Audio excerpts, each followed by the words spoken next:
Welcome back everyone to the Hello World Guide. This is another episode of the C programming series, and in this video we are going to add the next functionality of our bank account system.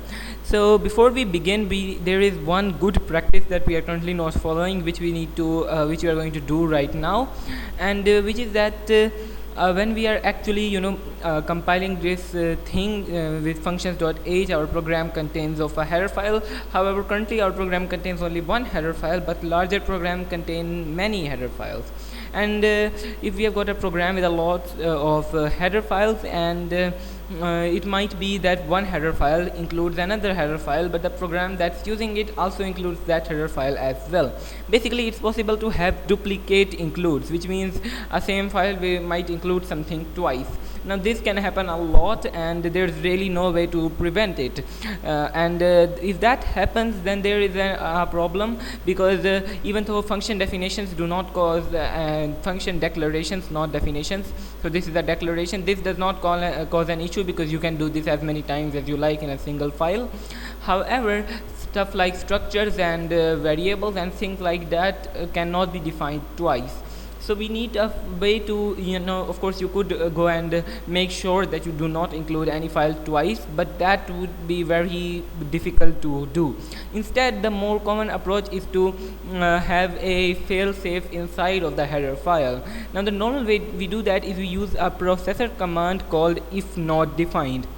The processor can also do if and if statements kind of, but these are not if statements, these are pre-processor stuff, and if a particular if condition is not met, then it will completely remove everything from that file. So let's go ahead and add one called hashtag if and def, and this means if not defined, and we need to tell a name of the macro. And now generally you in this pattern you say the name of the file, and just like that, functions underscore h, because you can't put a dot in here, and macros are generally completely capitalized. So with that, and when you're using macros, every if statement or if preprocessor directive, whether it's if defined, if not defined, or just a general if, it needs to be finished by a hashtag and if. And once we do that, now this means that this whole code will only be, it will only exist if functions underscore h is defined. If it is not, then the preprocessor will actually just remove this, and the compiler will get an empty file. And if currently functions.h is not defined, but functions underscore h is not defined, but what we can do is we can go and define it here. So we can go ahead and say hashtag define, and if we do that, the hashtag define, and after that we can basically copy this functions underscore h and paste it here. And what this will mean is that it is not defined, it will define it and then end the if statement. If we include this file a second time, this will already be defined, and this will basically be removed, and the compiler will not give any errors. And this is the most common pattern. Now some compilers have got easier way to do it. For example, if you are using the Visual Studio Programmer, you can use a compiler, you can use a special directive called hashtag pragma once, and if you do that, then it will essentially cause no problems, and you won't have to do all of this, and it will make sure that a file is included only once. But I'm trying to make this series as general as possible, so that you can do it with any compiler, whether it's GCC or anything. And hashtag pragma directives are generally different for every compiler, so you want to make sure that you try to make your code, especially if you plan on collaborating with other programmers, you should make your code as less dependent on compiler as possible.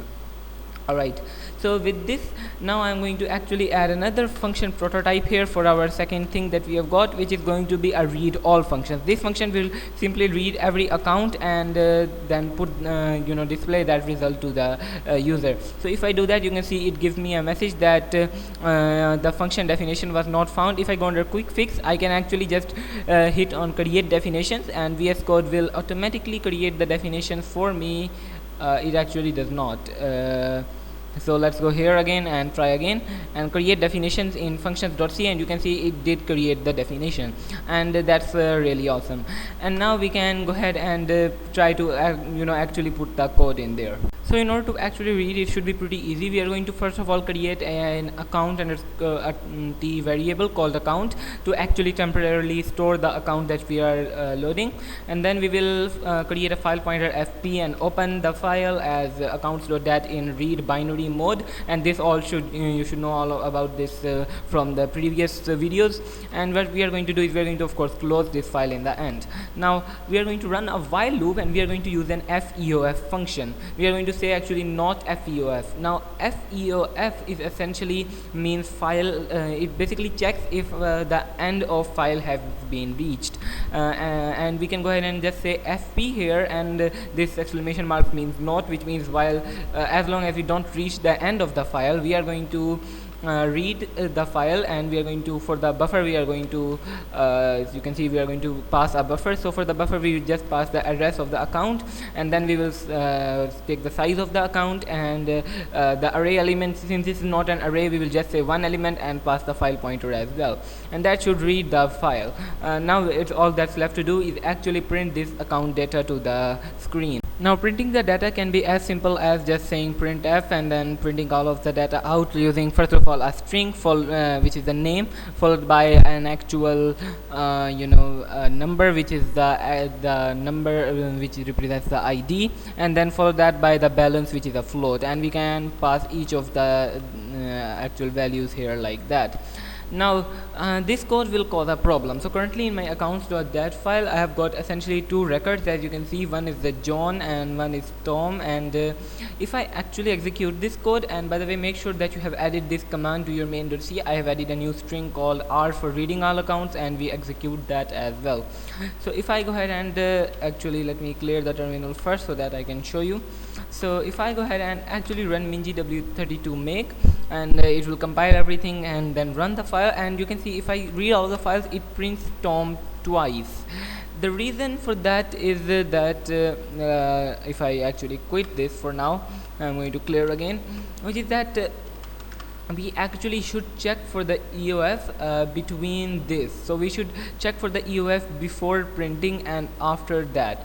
So in order to do that, we can actually just put another if statement here by saying if feof fp, then we can use the break statement. The break statement will exit the loop immediately if that happens. And now this kind of becomes unnecessary, but let's just keep it.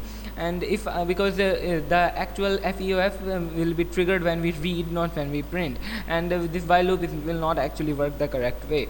So if I go ahead and do it now, what you should see is that it does not read the last record twice. It says John 050 and Tom 0120.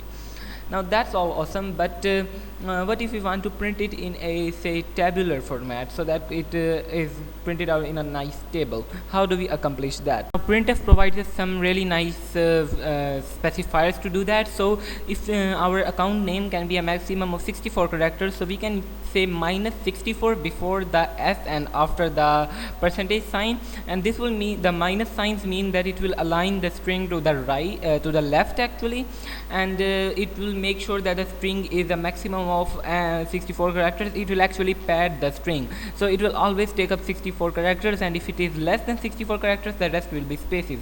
And we can use a similar with the d as well, which will say 4, and for the floating point we can actually specify the point separately. So we'll say 6 for the actual before the point, and I think for any balance 2 after that is quite enough for the actual amount of stuff after the point, and this will always stay fixed. And we can also print a convenient header at the top. I'm just going to copy this statement and put it at the very top, and in here we are going to actually put some strings here and remove the s for strings, and we will just say 8 because this is now a string and not a float. So we will say string here, and this string we can just provide balance here, name, ID and balance, and this will print out a nice header at the top so that we can do this.